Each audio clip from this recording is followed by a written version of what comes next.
All right. So we'll be starting over from where we left.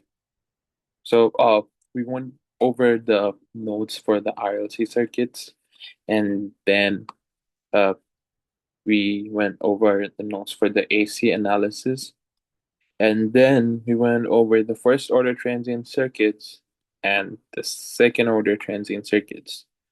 Now we'll be going over some problems uh that should prove to be useful to figure out uh what you might be struggling with and the problems you might be having in your exams. So let's start off with our first problem here, and it's going to be a relatively simple problem, but good to test your basics at this point. So we have a circuit.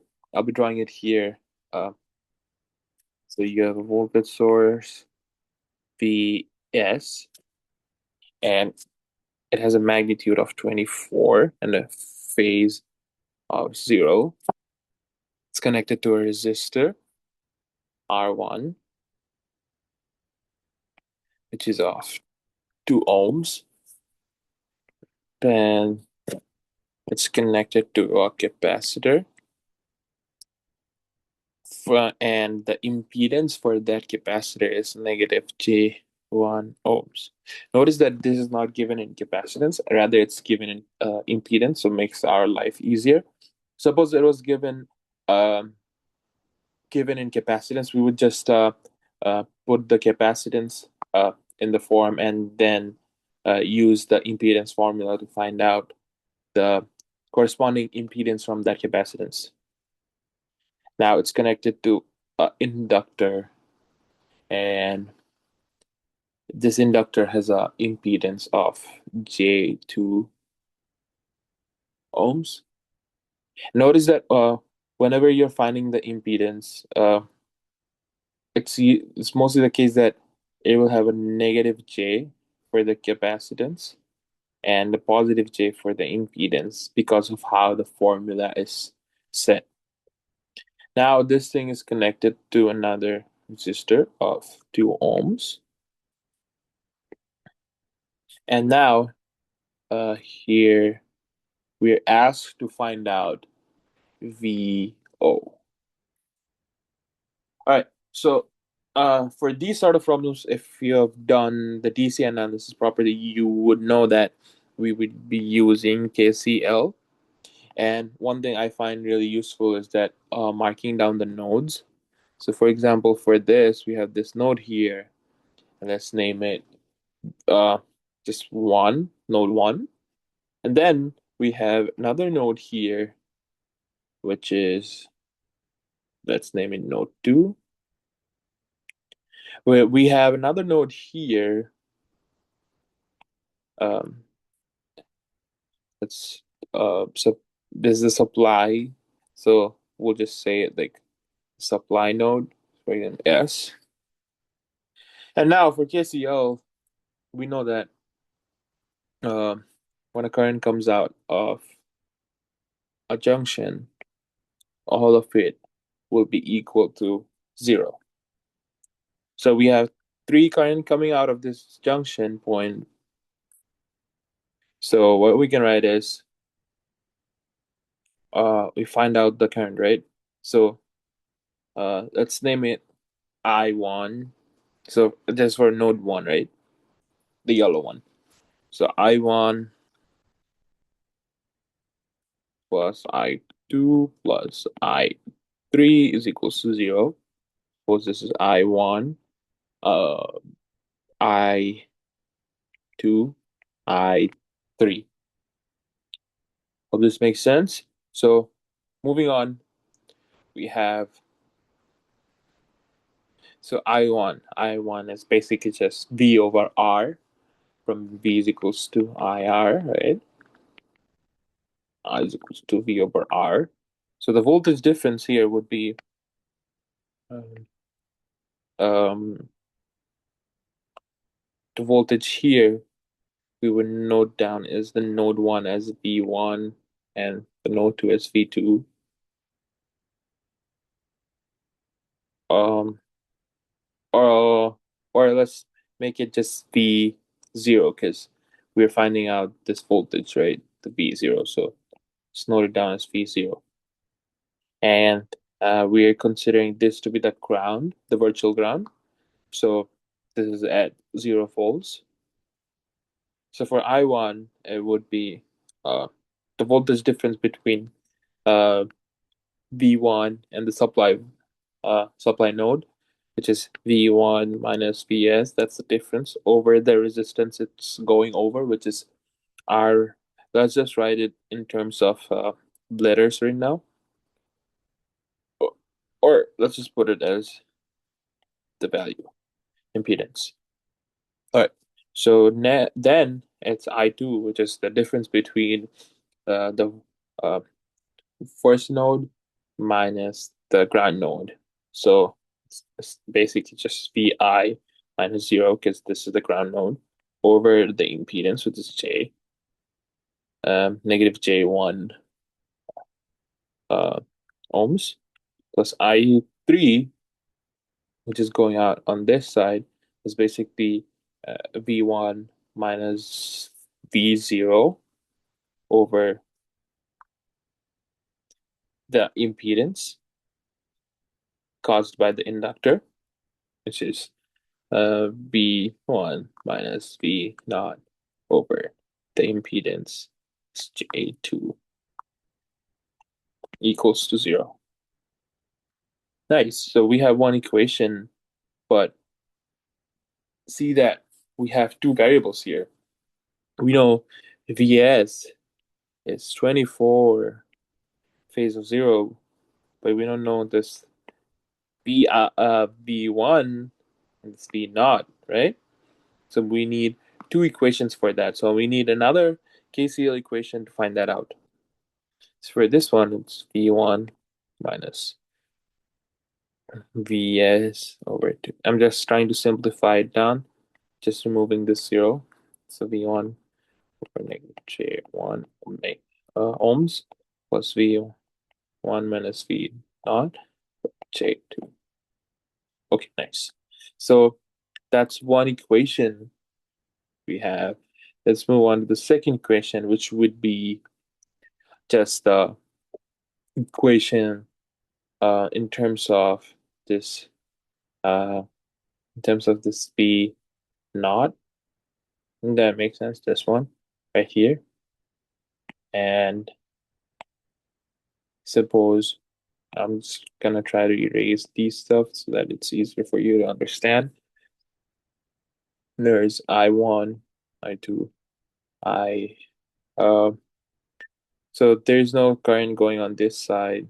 It's just I1 and I2 because uh this side is basically just an open circuit, just trying to represent what V naught means. So suppose it's I1, this is I2. So this I1 plus I2 would equal to 0, right? Because the addition or the sum of all the currents that flow out of a junction equals to 0.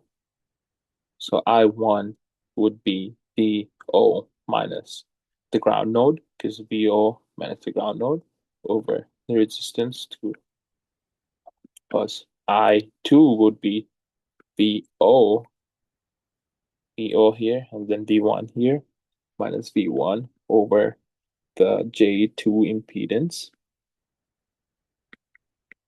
equals to 0. Okay, simplifying it, it's just 0, so it's just V over 2. 2 ohms plus VO minus V1 J2 ohms equals to 0. So now we have two equations. We just need to solve out the system of equations and then find the value of V naught and Vi. Okay. So one thing I've seen um, proven to be useful is that whenever you're trying to, so uh, if you remember, um, you can't necessarily suppose you have a phasor 24 angle of 30 maybe, you can't necessarily add another phasor like 25 that's 90, right? You can't add these. You can only multiply these. How it works is that when you multiply, so that's the thing. Like you can only multiply these two, and then if you want to add, you would have to convert these into rectangular form. Suppose like some x plus uh y j maybe, and then another a plus b uh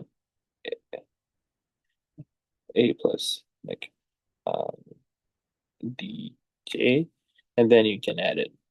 So that's the only way you can do it. So basically, before it was an easy step, but now it's not. It's more about the math, like how you can uh, solve it out. If you've done different, I believe all of you are doing differential equations on alongside, so that should prove to be helpful at this stage. So let's see. So now the good thing is, you actually, uh, I mean, you should be able to add this up, but there's a circuits class, and uh, if you spend all your time just converting these to like phasor and then rectangular, you probably would be struggling to manage time for your exam, right? So the best thing you can do right now is that put this in your calculator and then try to solve it out. Good thing we have calculators, right? So make the use of your calculators based on whatever uh, calculator you have. You can use that to find out a way to solve that problem. All right, so in that case, you would have V1 equals to 11.314 with an angle of negative 45 volts, and V naught would be times negative 90 volts. And I would highly suggest to go over how to use that calculator for that. And yeah, if you really want to see like how do it manually, feel free to stop by in the tutoring hours because it's gonna be tough to go over that within the period of time we have right now. So starting off with the problem, um, I'll try to write it down here first, and then we can move on together. So we have the circuit, the resistance of 6 ohms, and then we have an open switch at T is more than 0, just a steady state as well. 1.5 ohms resistor here, and then you've got a zero point 0.1 farads capacitor, and then you also have a, a source of 6 volts here, and then a source of 12 volts here.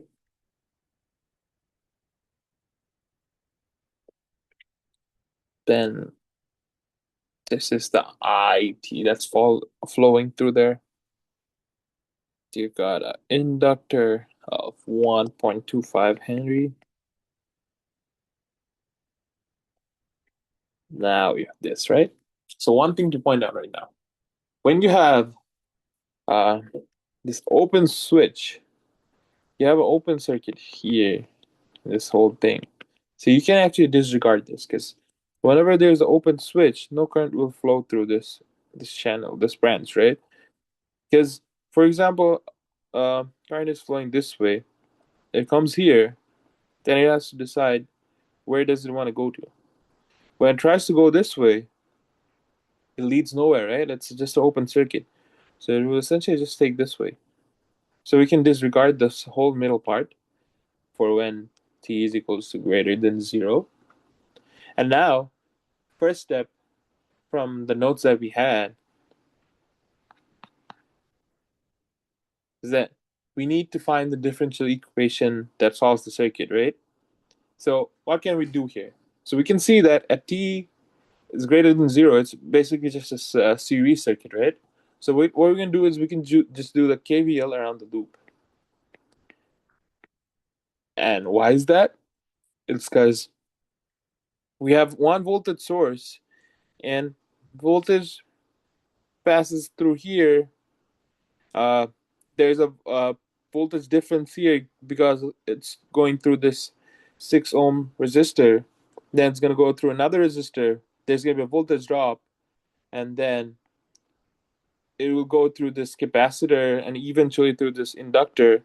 And at this point, it will come back to 0, right? So what we can do is we can write the voltage, the KVL around the loop. So first of all, starting with 12 volts. Then there's a voltage drop around this resistor.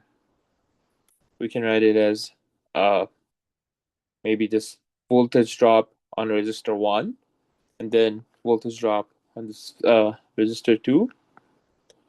And then there's another voltage drop on this uh, capacitor, and then another voltage drop here in the inductor. And all of them included would result to 0 just before uh, it hits the negative end of the voltage source, right? So now we'll plug in the values. 12 volts minus V is equals to IR, right? So we know the resistance values, and you see these two are in series. So what we can essentially write down is that the total resistance for these two would be resistance equals to 6 plus 1.5, so 7.5 ohms total resistance from these two resistances. So we can essentially just write these two together. So the resistance, which is 7.5 altogether, times the current that flows through it, which is IT. IT is essentially the current that flows through the whole circuit. Yes, this is a series, right? A series it's the same current that flows through the entire circuit. And then it's times the IT, which is the current through that circuit. And then it's going to be a bit more challenging for the voltage around the capacitor. And why is that? Because remember, we went through the formula up here. Yep, capacitance, voltage, right? Voltage across capacitor is 1 over C times the integral of the IT, which makes it a lot more difficult than it's usually is. So that would give us actually a complex situation here, which is the VC times TO, which is basically just the initial charge that the capacitor had. So remember that capacitor and inductor are not like resistor. It's not it can store charge and release charge. So basically this is the initial charge that it had. And then moving on to the formula that we saw, that's 1 over C, which is the capacitance and 0.1 farads for us, times the integral of the current, right? So um, integral of the current to a specific point t, starting from t naught, and the current which is ix dx. So we've covered this, we've covered this, we've covered this. Now we've got the inductor left, right? So inductor would be similarly the same. It's another complex situation here, which is Inductor is more relatively easier than the capacitor, which is V T of inductor is L di dt.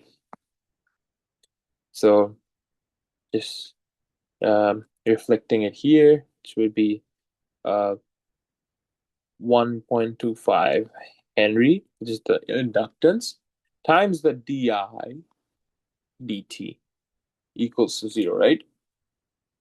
And now we have the initial form, but it gets more challenging as we go through the next stage because you have to simplify it down, right? All right, so simplification. So if you simplify it down, what we can do is we can write down this again. So remember when we're doing the second order, we have to try to make it in this form. In order to do so, we'll take on um, we'll take on this term in the front.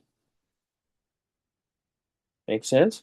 So also one more thing we're gonna do is that we're gonna uh, we're gonna shift this 12 on the other side of the equation sign. So that would give us, so let's start from the beginning. So this comes in the front. So 1.25 Henry times di dt. Uh, then let's deal with this capacitance term, which is VC times TO, which is the initial charge, because the one coming from the formula that we just saw before, T naught I x d x minus this minus 7.5 times IT equals to 12 goes on the other side. So it's negative 12, right? So if you see, like, we have a lot of negative signs in front of the terms. So we can essentially just multiply negative on both sides and get rid of them, makes it easier for us, right? So can get rid of we got rid of the negative signs on both of the sides because we multiplied the negative on both sides. So now we have uh 1.25 di. Mhm. Now, uh, what I'm about to say is that uh, the term here that we have here will essentially go to 0. And why is that? It's because it was previously not charged through this. Because before this switch was connected, right? So essentially this was not charged. So this will go to 0. So we would not have any initial charge from before. So we would just have the term coming from the formula, which is T naught Ix dx plus 7.5 IT is equals to 12.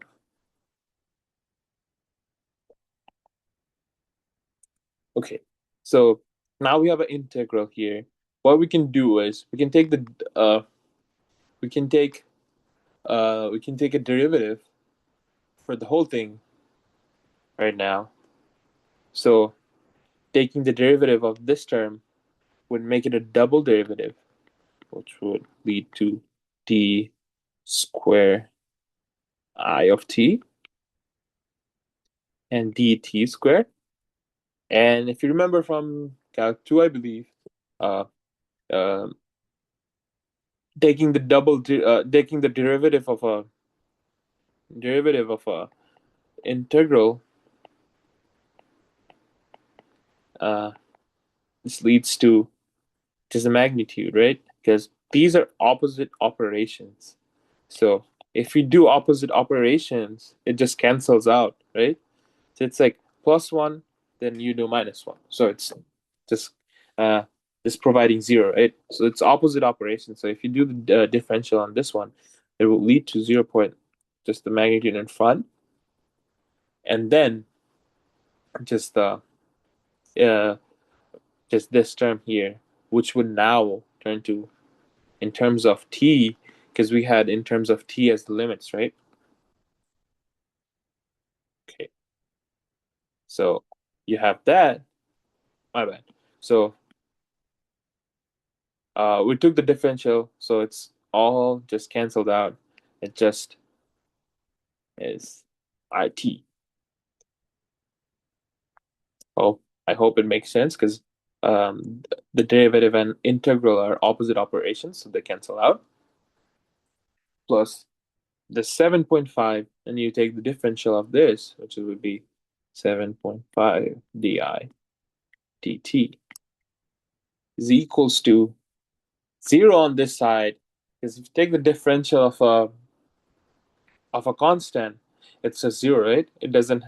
So if you remember from Calc 2, yeah, you would be able to understand how a differential of a constant will always equal to 0. So remember from the previously, like we saw the general equation, and we must move it to that form. So what we would do is we would divide everything by 1.25, 1.25, 1.25, 1.25. So that would give us, so these cancel out. So that would be just t squared it dt squared plus, uh, this would give us 6 di uh, dt plus this would give us 8 I t equals 0, right?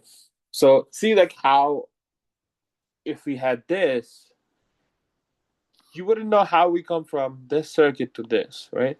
That's the most complex part. Like it doesn't make sense much. Like a lot of times, like how can we go from a whole circuit to an equation, right? So now comes the part that you can represent this in terms of S as the characteristic equation, right? For the characteristic equation, it would be S squared plus the 6S plus 8. So it's basically just uh, writing the di dt as S. So from here, we would be able to find out which of the three types of circuit is this, right? So this thing from the formula that I showed before, see, we have uh, zeta omega naught, and this is omega naught squared. So if you relate it to that formula, the 2 zeta omega naught would be equal to 6, and the omega naught, so I'm writing zeta as just z because it's easier for me to write it that way.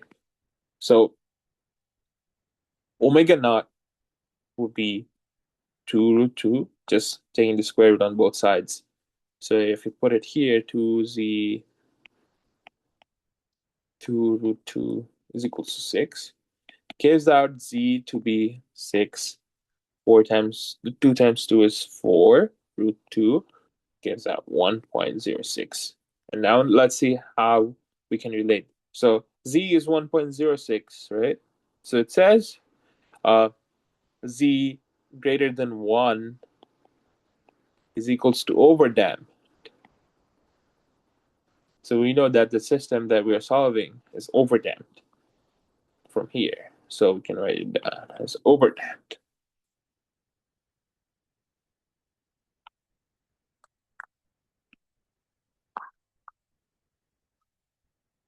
So what's the challenge here? Now comes the main challenge. So let's do one thing. Let's try to take a snippet of this. Copy.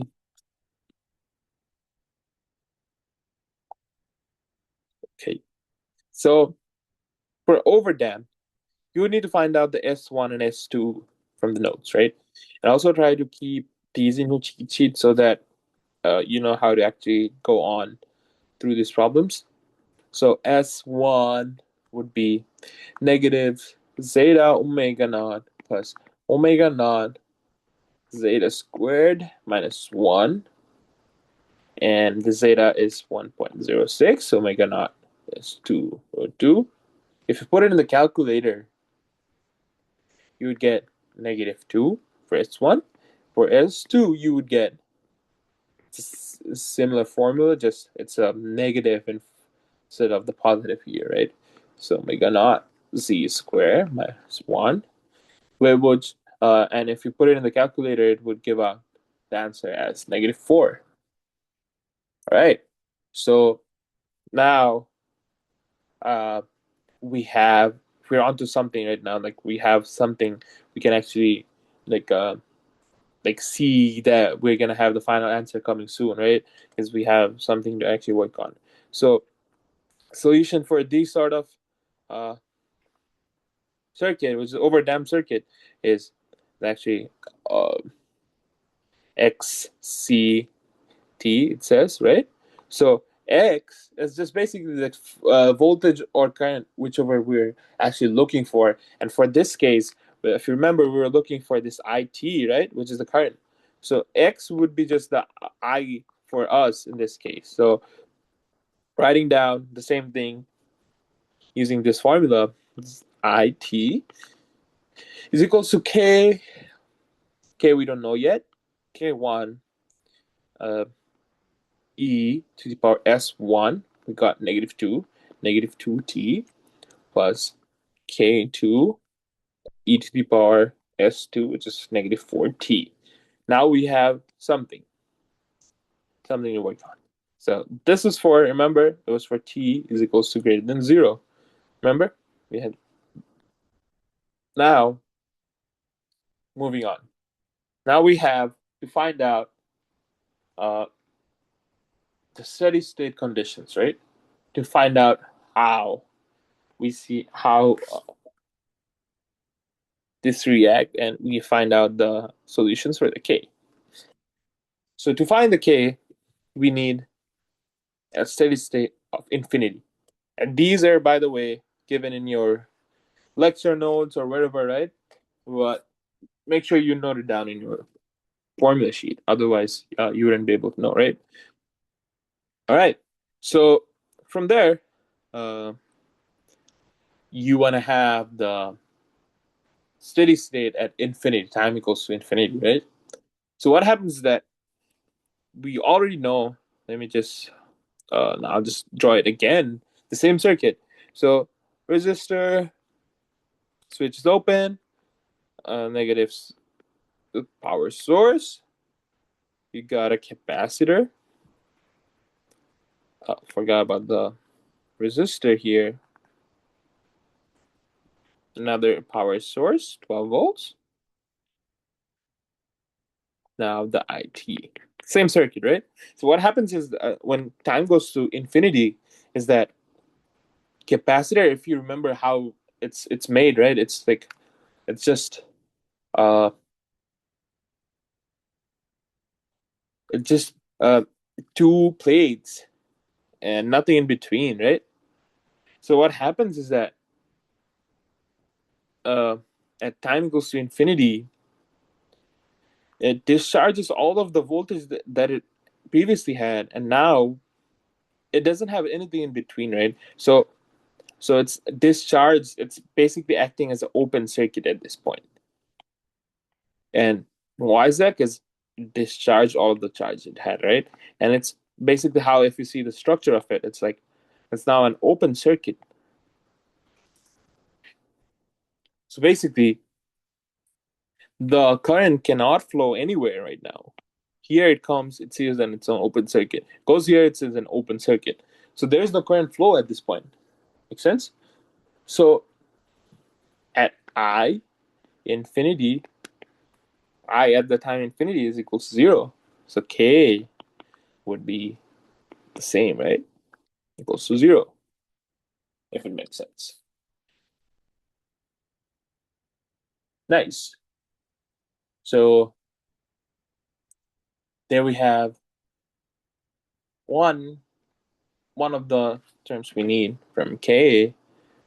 Now we have now we can solve for the K1 and K2. How do we do that? We solve at x at 0, right? At 0, remember what we had? Same thing. Just this thing was connected. Now change it to 0. Okay? So let's move on from here. So I0, we know k is already 0, plus k1 e to the power minus t, and it's 0 again, plus k2 e to the power minus 4, 0 for the t. See what happens. This goes to 0. This goes to 0 as well. So, my bad. So this goes to 1 because e to the power 0 is equals to 1. Just to double check, e to the power 0 is 1, right? So all of it goes to 1 again. So we're left with I0 is equals to K1 plus K2. Make sense? So what happens is that, so now is a tricky part. So for a circuit like this, at T0, right? Is T0 positive when it was open. So for the current, it doesn't change instantaneously whenever there's a inductor. So the I at 0 minus will be equal to I at 0 plus, which is just seconds before it switches, right? So at 0 minus, so let's do it in the purple. At 0 minus, it will be connected. So what happens for that? So at 0 minus, we actually have a current flowing through here. IT, right? And this was open for 0 minus. Make sense? So there's nothing here for 0 minus. It's actually open. The current only flows through here. So IL, I at 0 minus, would be 12 volts plus the other 6 volt source over the whole resistance, which is 6 ohms. Guess that. 12 plus 6, 18. 18 over 6 is 3 amps. Nice. So now we know that K1, so I0 is equals to 3 amps. K1 plus K2 is equals to 3.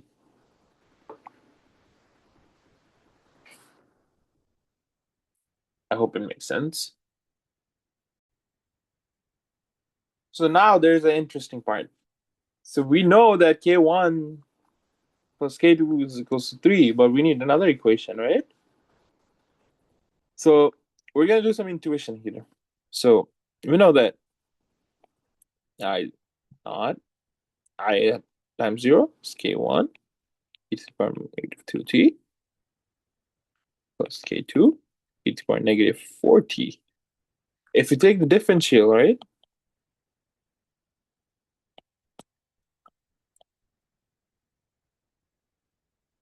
2 comes in front.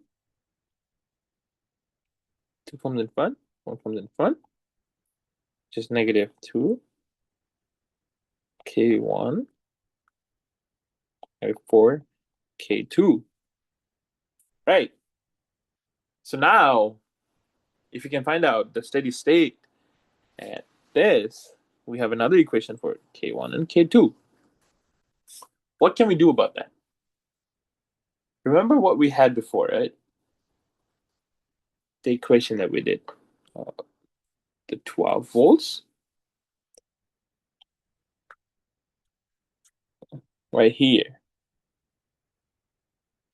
And if you try to copy it down there, I'll just write it down more in a cleaner way to write it down, right? So it was 12 volts minus the VR over those minus VC 0 plus minus VL O plus equals 0. Now replacing it with the values that we got, that's 12 volts minus 7.5 ohms, which is 6 plus 1.5 ohms. And remember, the current that we got previously is 3 amps. So times the current at O plus, it's 3. And VC minus would be at uh, 0 plus would be 6 volts. Why is that? Because, see,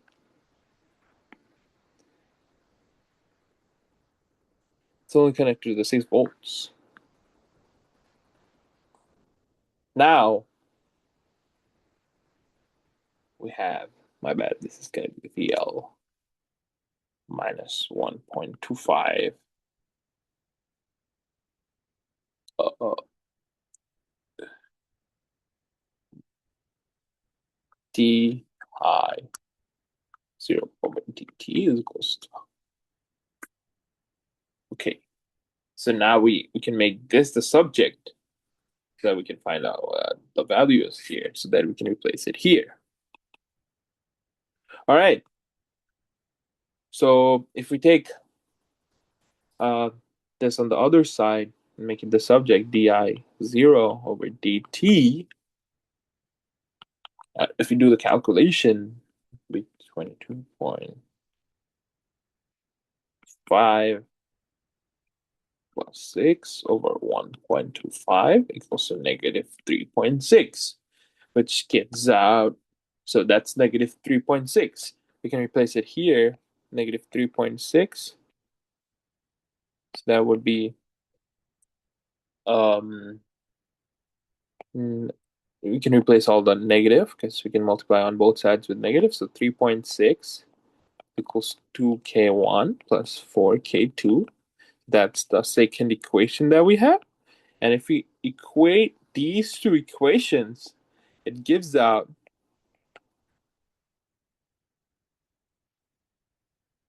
if we write it like this, right? K is equals to k1 minus 4. My bad. So it's positive because we already multiplied it. And k1 plus k2 is equals to 3. If you equate it, you'll get k is equal, just put it in the calculator. It's easier to do that way. Or if you want to do it manually, feel free to do so. K2 is negative 1.2. So now we know K1, K2, and K was equal to 0. So we have, right, the equation for IT. That's what we needed, right? Which is e to the power negative 2t plus K2 e to the power negative 4t. Now replacing with the values, right? K1 is negative, it's just 4.2 e to the power negative 2t plus negative 1.2 K2 e to the power negative 4t. And that's what they asked us for. It said find the IT, right? So see, like it's a long process, but it leads somewhere. So we'll have to end it here for today because it's been a long solution for this problem. But if you're struggling with anything or if there's anything else you need help with, feel free to stop by in the tutoring center. We're located at ECG 104 and ECG 152. And we're also available online. If you can search up FSC Tutoring Center, you'll be able to find us there. And yeah, thank you so much for your time today. Um, let us know if we can be of any other help. I'll be sending out the recording soon to your emails that I received from you guys. And yeah, have a good rest of the day. And thanks for your time today. Bye bye.